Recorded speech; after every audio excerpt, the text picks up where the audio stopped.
Assalamualaikum warahmatullahi wabarakatuh.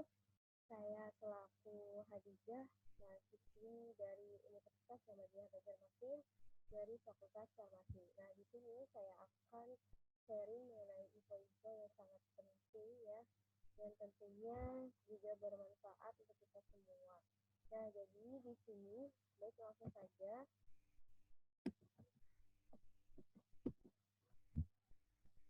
Di sini saya akan membahas tentang materi dari fitokimia itu sendiri, yaitu saya mendapat dari materi persiapan sampel bahan alam, stokleritasi, screening fitokimia, ekstraksi cair-cair, metode KLP, kristalisasi, rekristalisasi, dan identifikasi senyawa. Nah, sebelum itu, kenapa kita harus mempelajari ini ya? Karena memang sebelum kita membuat produk misalnya saja jamu tradisional. Nah, tentunya kita harus mengetahui ilmu yang memang harus dipelajari terlebih dahulu sebelum kita membuatnya. Nah, selain itu juga di sini saya berharap kita semua dapat menanam yaitu toga, yaitu tanaman obat keluarga yang mungkin bisa kita manfaatkan ya. Kemudian kita langsung saja ke tahap-tahap persiapan sampel bahan alam ya. Yang pertama ada panen, kemudian sortasi basah, pencucian, perajangan, pengeringan, sortasi kering, dan penyetapan. Sumber dari Hanani E2015 dari analis fitokimia.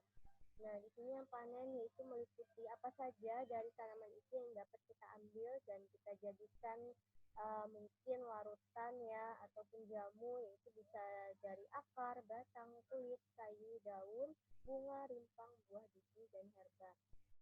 Nah, kemudian di sini ada sortasi basah, di mana proses pemilahan bahan alam langsung setelah dipanen. Mengapa disebut basah? Karena masih adanya kandungan air di dalam sampel.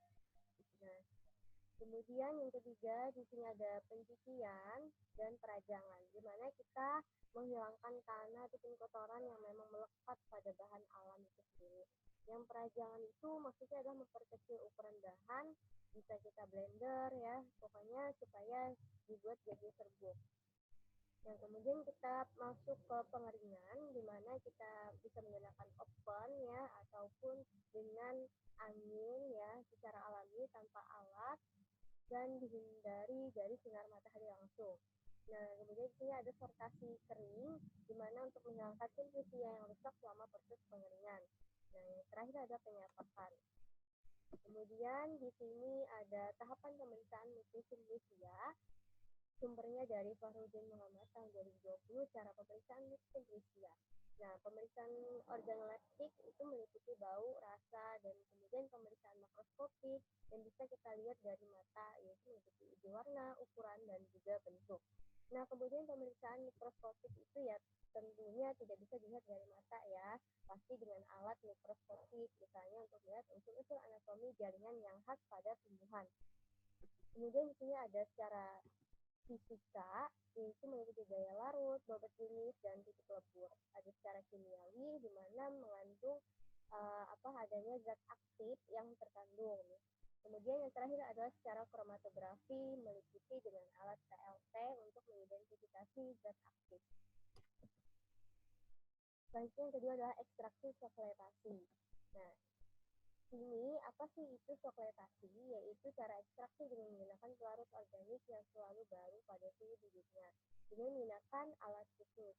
Stoklet, zat aktif tahan pemanas ya, biasanya menyebabkan kerusakan dari poin 1995.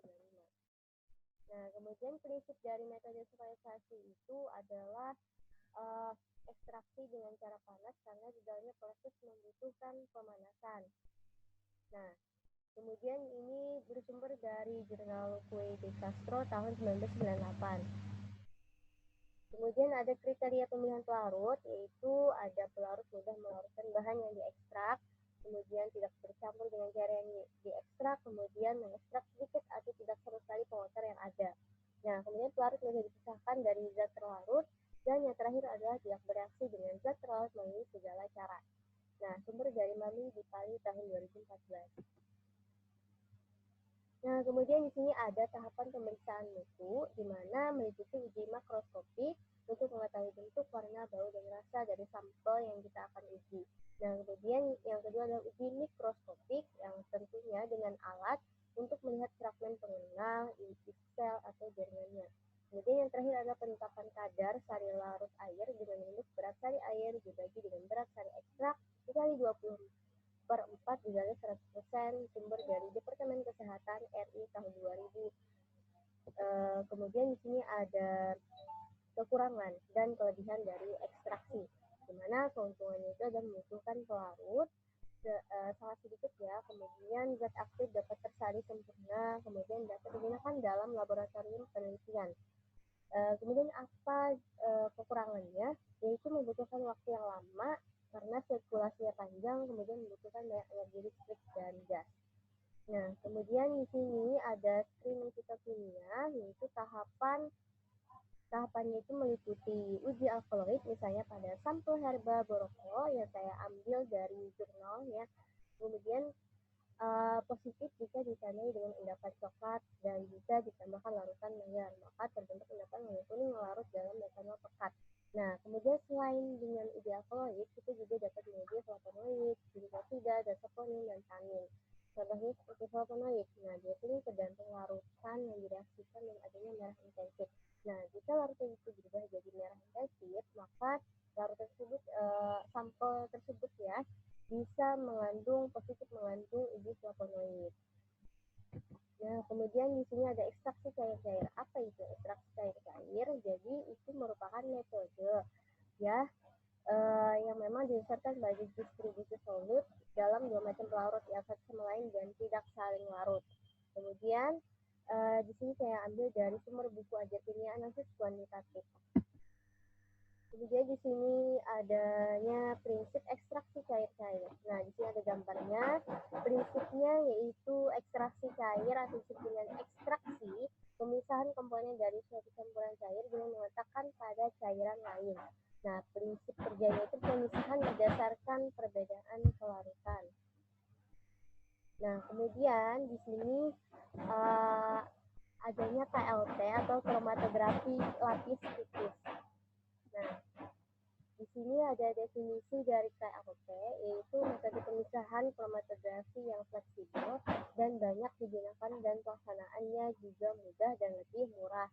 Nah, KLT ini juga dapat mendeteksi hampir semua senyawa, dan ini ada gambarnya. Nah, kemudian di sini ada prinsip dari kromatografi, yaitu pemisahan pada KLT yang optimal akan diperoleh hanya jika menambahkan sampel ya, dengan ukuran bercak sekecil dan sekecil mungkin. Jadi kalau misalnya luas, diameternya itu pasti akan rusak ya. Kemudian di sini ada tahapan dalam persiapan KLT, yaitu preparasi sampel, kemudian bahan ekstraknya itu dicampur dengan silika gel, kemudian penanganan lempeng KLT, penanganan eluen, camber, dan aplikasi sampel sampai dengan evaluasi noda. Nah, kemudian sini ada tahapan dalam perhitungan RF, jadi RF itu adalah faktor retensi. Jadi caranya itu memasukkan ke rumus RF dengan membagikan jarak batas bawah sampai dengan bercak noda dibagi dengan jarak batas bawah sampai batas atas plus bisa. Nah, biasanya itu jaraknya kalau batas atas itu adalah 0,5 cm, sedangkan yang di bawah adalah 1 cm. Nah, kemudian, biasanya penghitungan nilai RF ini dapat dijadikan bukti dalam mengidentifikasi senyawa. Kemudian di sini ada kristalisasi. Nah, apa itu? Yaitu metode pemisahan untuk memperoleh zat padat yang terlarut dalam suatu larutan. Dasar metodenya itu kelarutan bahan dalam suatu pelarut dan perbedaan buku dari Hartman 1987. Kemudian di sini adanya tahapan metode kristalisasi itu sendiri, yaitu ada supersaturat state, di mana kondisi larutan lewat jenuh. Kemudian yang kedua adalah nucleation, pembentukan inti kristal dari larutan jenuh tersebut. Kemudian adanya growth, yaitu pertumbuhan atau perkembangan molekul kristal dari fase mencapai keseimbangan. Nah, contohnya adalah misalnya itu garam ya. Nah, kemudian atau butiran pupuk misalnya. Kemudian di sini ada rekristalisasi. Nah, itu juga dengan teknik pemurnian suatu zat padat dari pengotornya dengan cara mengkristalkan kembali zat yang setelah telah dilarutkan dalam pelarut yang sesuai. Nah, sumber dari Tinola Anita, penelitian metode rekristalisasi.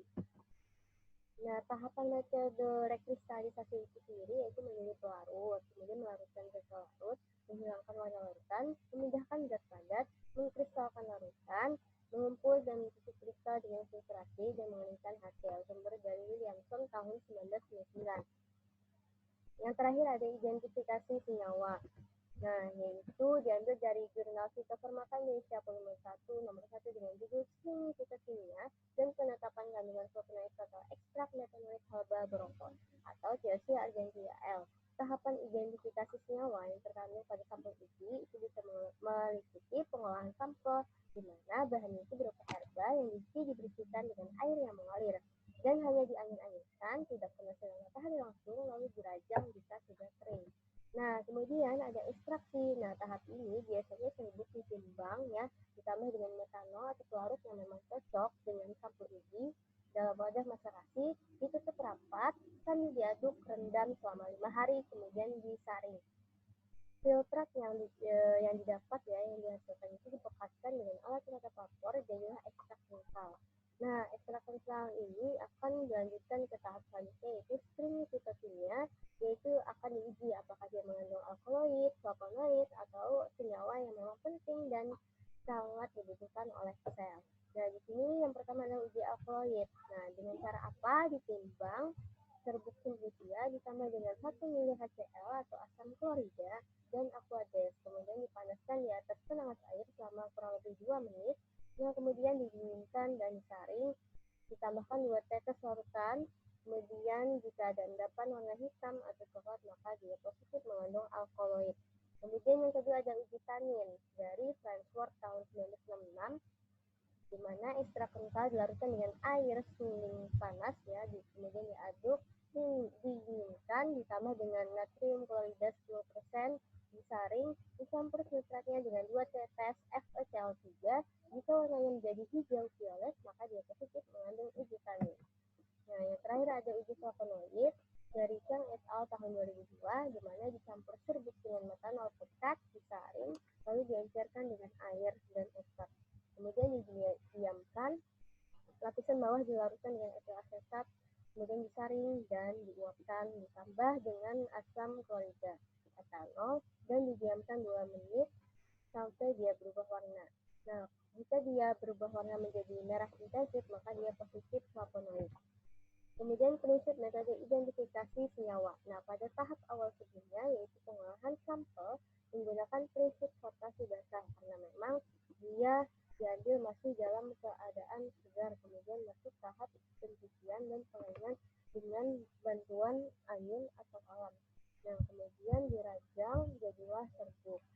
Lalu menggunakan metode maserasi, di mana prinsipnya itu direndam dengan metanol selama beberapa hari sambil diaduk dan dihindari dari sinar matahari langsung. Nah, ekstrak yang didapat dari proses pengentalan itu ditambah dengan metanol 10 ml, kalium asetat 0,2 ml, kemudian disimpan pada suhu kamar dan diukur absorbensinya dalam spektrofotometri UV dalam panjang gelombang 419 nanometer.